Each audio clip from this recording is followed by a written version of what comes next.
Hello, and welcome back to the Sustainability Talks podcast. I'm your host, Patrick Sheehan, managing partner at ETF Partners. We're Europe's leading venture capital firm focused on backing businesses that deliver what we call sustainability through innovation. In today's episode of Sustainability Talks, I'm talking to Simon Mundy, the moral money editor with the Financial Times, and we're exploring the push for a cleaner, more sustainable world economy. Simon is also the author of a wonderful book called Race for Tomorrow, which is about his journey around the world, exploring the global fight to respond to climate change across 26 countries on 6 continents. As he explores in his reporting, both at the FT and in the new book, the climate crisis is reshaping the modern world, scattering communities, shaking up global businesses, propelling groundbreaking waves of cutting-edge innovation. So despite the big issues that we confront, there is real hope that these challenges are also an unprecedented opportunity. And in fact, that we're very much aligned with that at ETF Partners. Simon and I discuss his experiences as a leading voice at the crossroads of sustainability, finance, and innovation. And we dig in a little bit to some of the examples of entrepreneurs across Europe who are really delivering sustainability through innovation. Simon, it's great to see you again. Thanks for joining us. Thank you so much. Now, I'd love to start off with your background. You're the editor of Moral Money, you've written a book.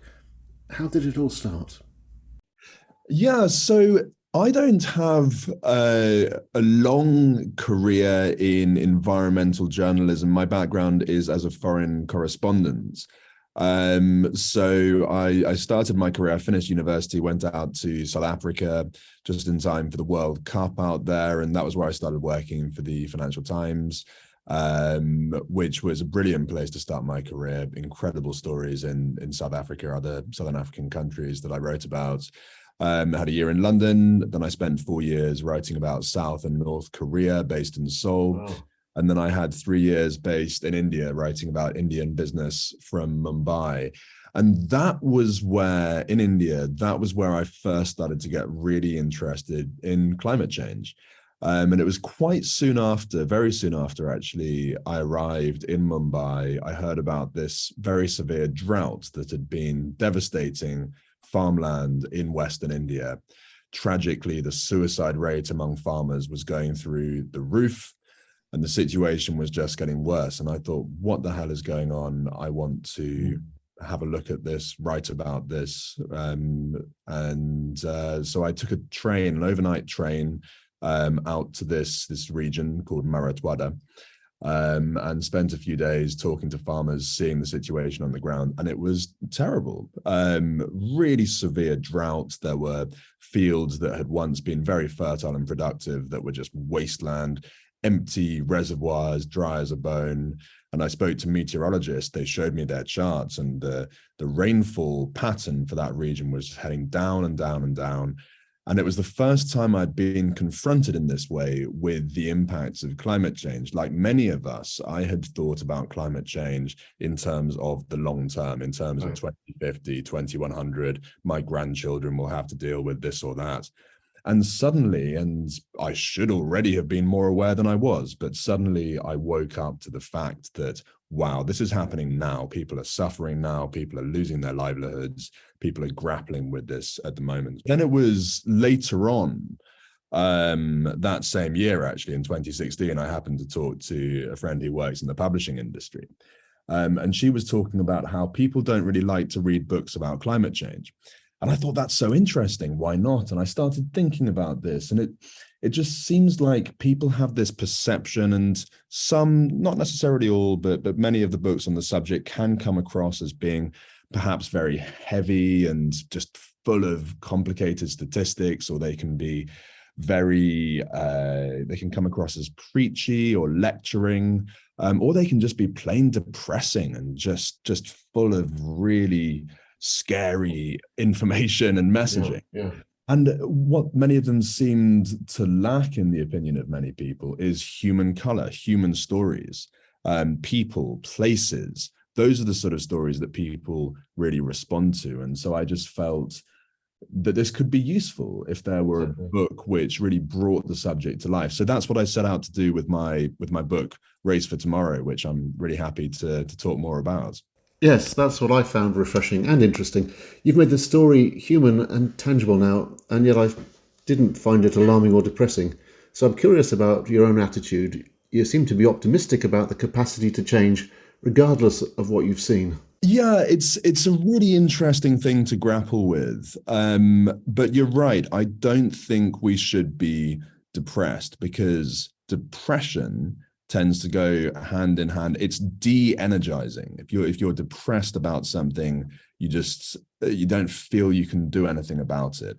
Now, the thing about climate change is that there is the most enormous amount of things we can do about it. And this is something I really learned from my travels for the book. So I spent 2 years traveling through 26 countries, seeing what people are doing about this. Now, to be clear, there are some people who I met and who I featured in the book who are in a position where it's very difficult for them to do much about what they face. I'm thinking, for example, of herders I met in northeastern Ethiopia. They are in a really tough position, and it's important to recognize the fact that some people so this is in a place called Afar. It's already, life has always been very tough there, but now with the impact of droughts followed by locust infestations, things are very tough. Those people are still showing incredible strength in managing to keep their livelihoods going.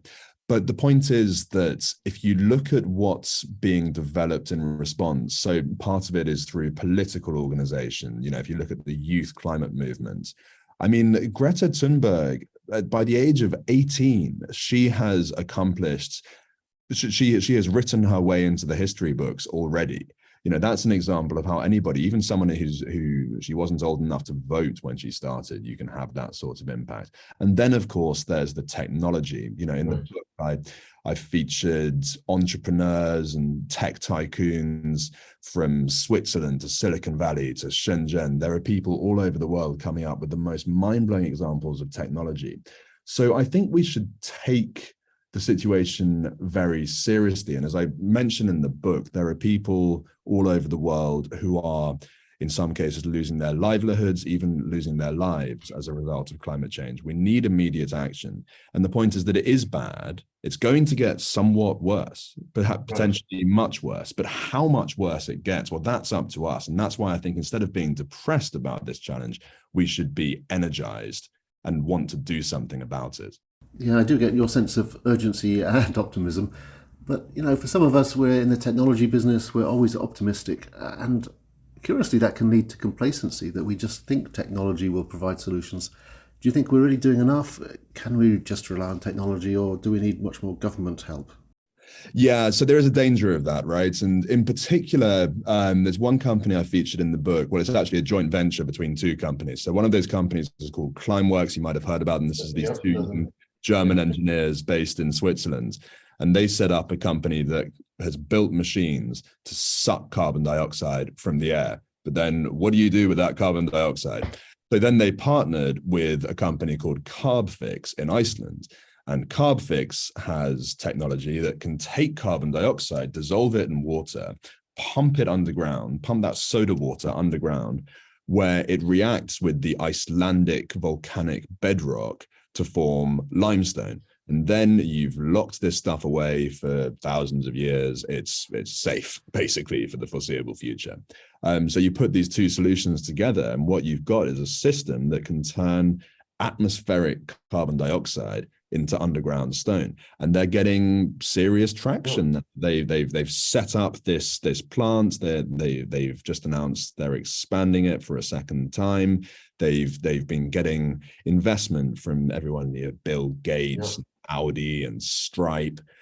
People buying their carbon credits. Now, the reason I mentioned them in this context is because companies like that are constantly having to deal with the concerns that people raise that, hold on, if we put too much emphasis on technologies like this, which is called direct air capture, then we can potentially get complacent, because we can think, well, we can just go on polluting as much as we like because these guys in Iceland are going to bail us out by sucking all the carbon from the air. Now, that would obviously be a really stupid approach to take.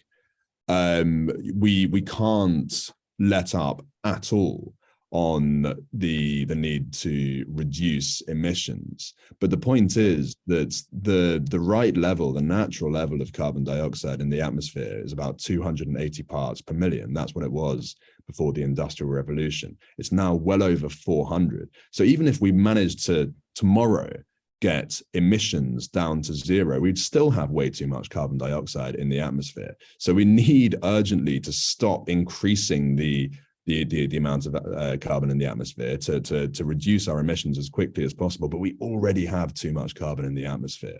So it's not either or. We obviously have a need for both. Exactly. And you traveled around the world to 26 countries, meeting many people. Did you have a whole range of diverse and striking examples, or would you tend to gravitate to just one or two? Yeah, so I think if we look at the technological solutions, and as I say, that's just one part of the book, there are all sorts of people featured in the book. And there are also, by the way, people from the fossil fuel industry featured in the book. There are people burning down the Amazon rainforest who I met and spoke to. So I'm not just talking to the good guys here, but we start with the good guys.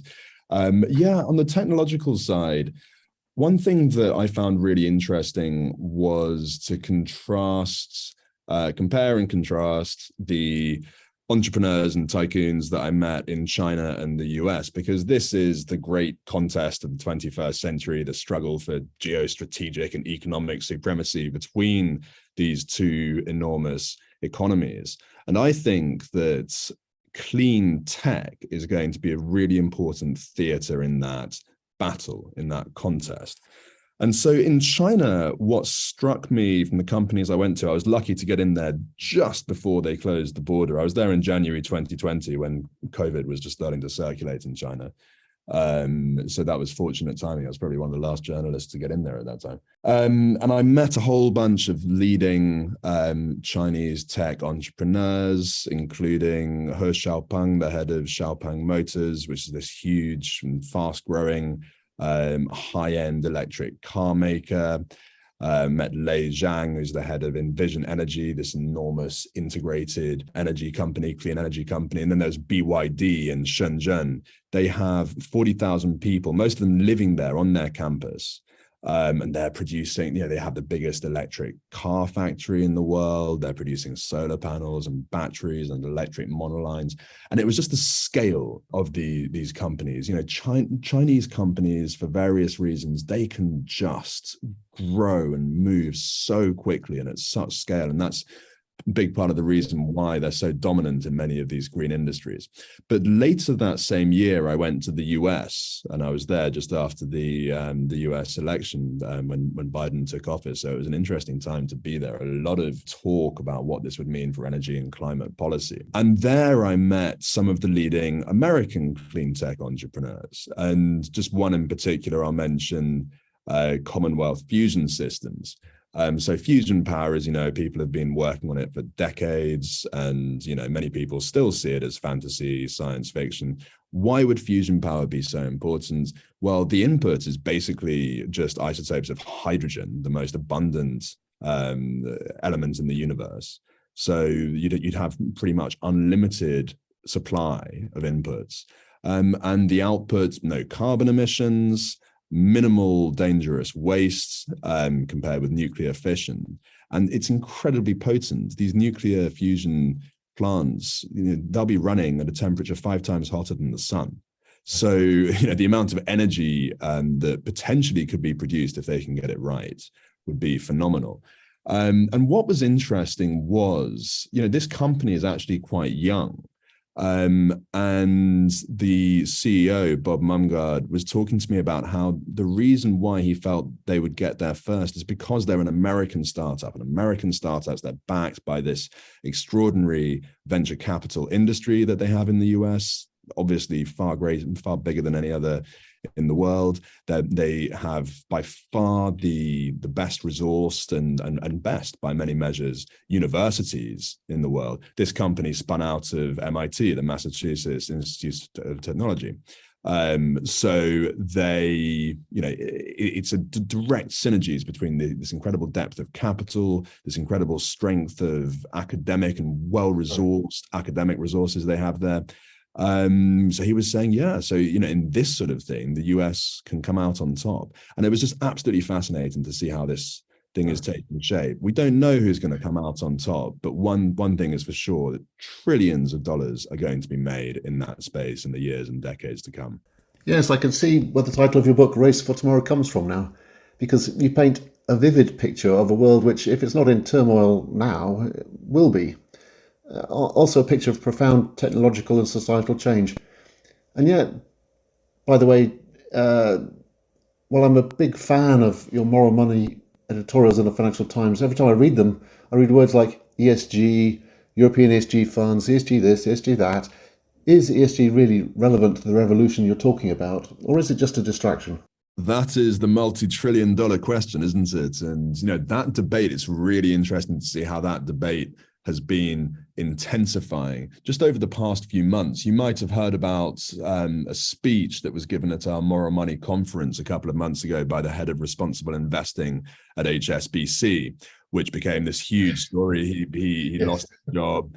It sparked a lot of media commentary. Why? Because he said, climate risk is not investment risk. And he was talking about all these people like Mark Carney who have been urging people to treat climate risk as investment risk. He's saying it's not investment risk.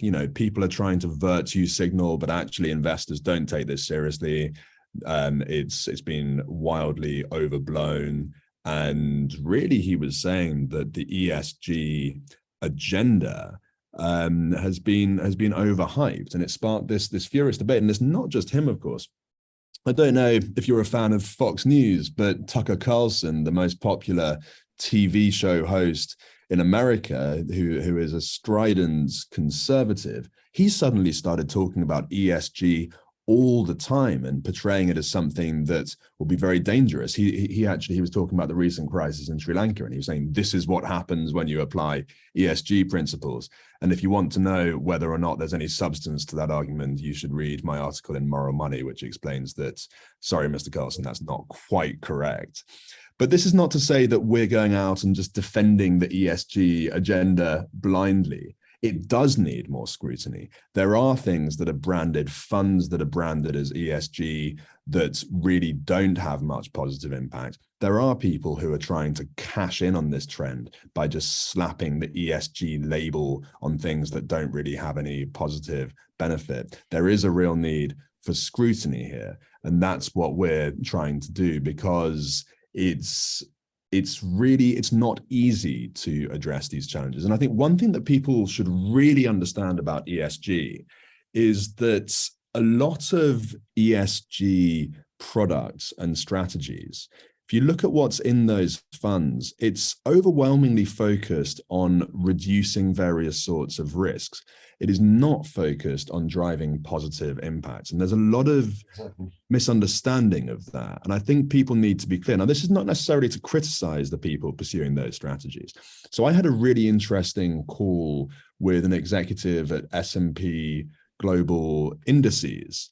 So they, of course, run the S&P 500 index. They also run the S&P 500 ESG index, which is basically, it's a version of the S&P 500 index where they give companies, they weight according to companies' ESG scores, and that's around various sorts of risks compared to things that related to things that may be happening on the environmental or social side of their business. So Tesla is not in that index.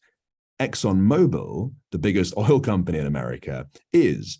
And I asked the woman who leads that side of S&P's operation, what the hell is going on? How can you say that ExxonMobil can be in an ESG index that Tesla is excluded from? She said, look, if you look at the methodology on our website, it's perfectly clear. It says that all the sectors in the S&P 500 index are represented, including oil and gas, and we bump up the ones within each sector that have high ESG scores. ExxonMobil, actually compared with other American oil companies, has relatively better risks. Tesla has more risks because of certain controversies around its workforce.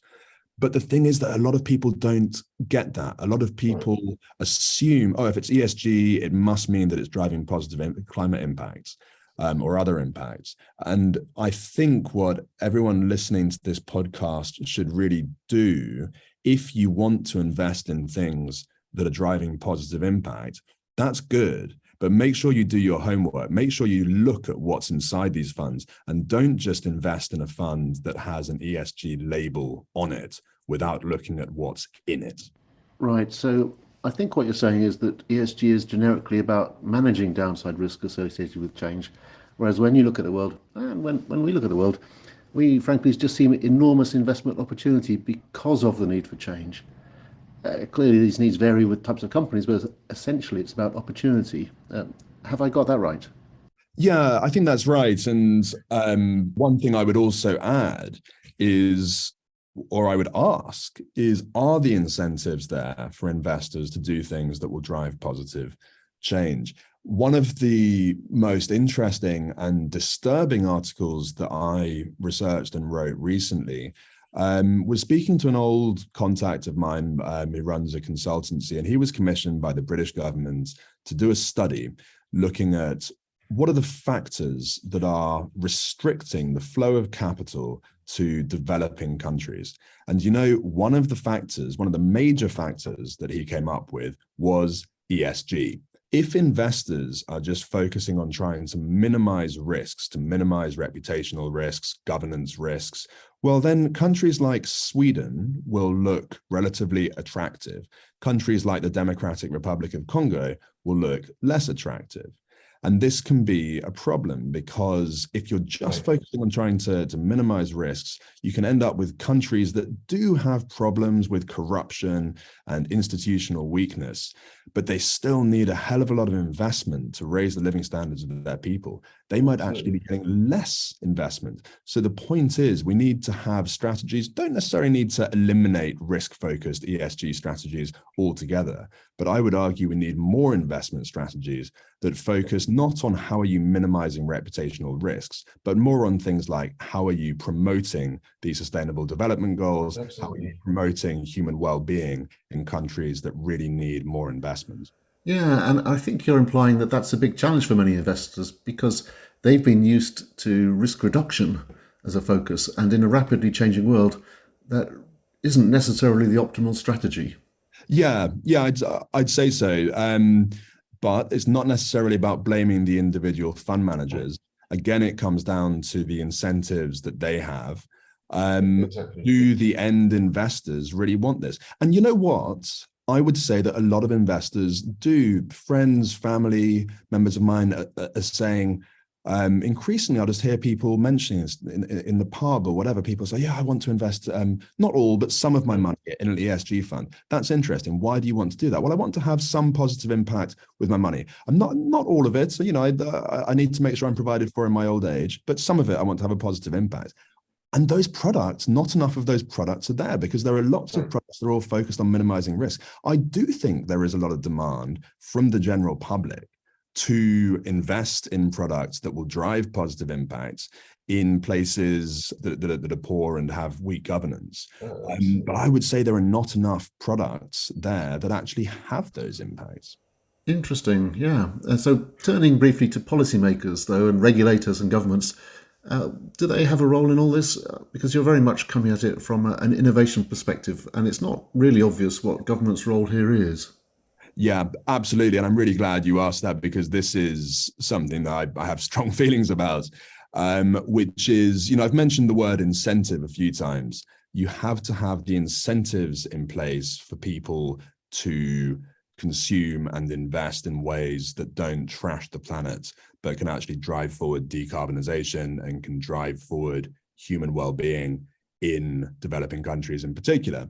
And I'm not sure those incentives are there. One thing that I personally think will be really important, there are many things that I would call for, but one thing that I would really like to see is far more serious carbon pricing. We do have carbon pricing increasingly in various parts of the world, including in the UK and in Europe and in China. But this is only applied to one section of the economy. It's applied to the power generating industry and heavy industry and certain others. I think if you would have a carbon tax that is applied to all goods and services, then it can really start pushing investment and consumption, all economic activity in a way that is aligned with the need to tackle climate change. But the problem with that is, of course, the lower your income is, the higher the share of your income that's likely to go on energy. So there is a risk that this could actually be seen as regressive. It's really important that the proceeds of such a tax would be used, channeled towards things that will benefit those who need most assistance, and certainly to cancel out any negative impact that might fall on the poorest in society. But I do think that mandatory regulation is going to be really important. And it's interesting. I've been at this conference in Oxford on sustainable finance the last couple of days, and this has been a big topic of conversation: voluntary action by financial companies.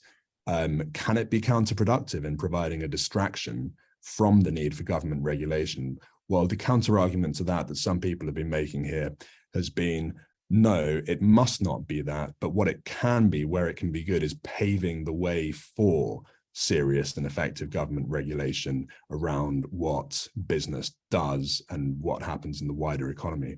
And I hope that will be the case, because we definitely need that serious government action. Absolutely. And governments respond to popular opinion. Now, tying it back to innovation, you haven't touched on the venture capital industry. What's your view on whether venture capital has a role to play here? Yeah, no, that's a huge role there. In the book, I had a really fun conversation with Vinod Khosla, who, of course, is a giant of the US venture capital industry. And like you, Patrick, he was early on the clean tech side of VC. Many years ago, he started investing in companies that he thought had a possibility to grow and profit in the energy transition. Some would say he was too early, but certainly now some of his bets are really paying off. Commonwealth Fusion Systems, which I mentioned, he's an investor there. He's an investor in Impossible Foods, which is trying to address environmental impacts of beef through plant-based meats. And this is something which just really struck me during my travels in the US in particular, that, my God, because all of these startups that I visited in the US, and I visited startups all over the country, they were all, of course, funded largely by venture capital. And it was a key thing that helped them to get off the ground. That and the American university system, as I say, these companies mostly that they really were boosted by ties with universities. A lot of the companies were founded by former academics at American universities. But the venture capital industry in itself, that has been an enormous boost for the development of clean tech companies in the US in particular. And I think if Europe, for example, wants to ramp up its presence in the clean tech space, I think one thing that will really help it get there is an expansion of the European VC sector. There's a big role to play there. Yeah, absolutely. And by the way, we see that happening very rapidly. We're very bullish on Europe ourselves for all sorts of reasons. But in terms of final thoughts for our audience, do you have one or two pithy conclusions you'd like to share with us? Yeah, I think I'd want to reiterate the point that I made earlier, which is that we mustn't get depressed by this. And something that I'm quite disturbed by is when I hear things like, I'm not going to have children to help the planet. This is a very negative way of looking at it. The answer to climate change is not less life. Look, if you were to take that logic to its conclusion, to its extreme, you'd say, well, to help the planet, I'll kill myself. This sort of thing is not the answer, right? We have too much focus on minimizing our personal carbon footprints. What we need, if Greta Thunberg had just focused on minimizing her personal carbon footprint, she would have just stayed at home. We'd never have heard of her. She wouldn't have had the huge impact that she's had on the development of the policy debate globally. I think, yes, it's good to, don't take flights unless there's a good reason for it. Don't eat beef unless you really, really love beef and it's that important to your life.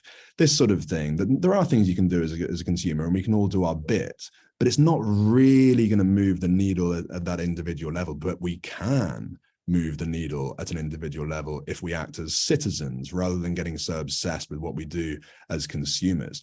Any one of us, even a child, as Greta Thunberg has shown, can have an impact if you focus on what you can do as a citizen, or for many of us who are lucky enough to have this opportunity to do something through your career, to do something in your job. Not everyone has that opportunity. There are some people who are limited, but if you are lucky enough to be one of those people who can make a difference through the work that you do, well, don't waste it. And actually, very, very many of us, if we really think about it, can have a contribution. You're lucky enough to be able to do so through your work. I'm lucky enough to be able to do so through my work in a different way. And I think if we're all creative and energized there, that we can do an awful lot better than we're doing. There's huge potential there. Fantastic. And I think that sense of optimism is just wonderful. Exactly. It's a great message to share with our audience. So exactly. There's a lot we can get done. Thank you so much. I've really enjoyed talking with you today. Thank you very much for having me.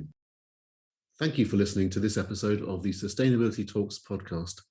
To find out more or join as a guest, head over to the ETF Partners website at etfpartners.capital. You can also connect with us on LinkedIn and follow us on Medium at ETF Partners. Until next time, thanks for listening.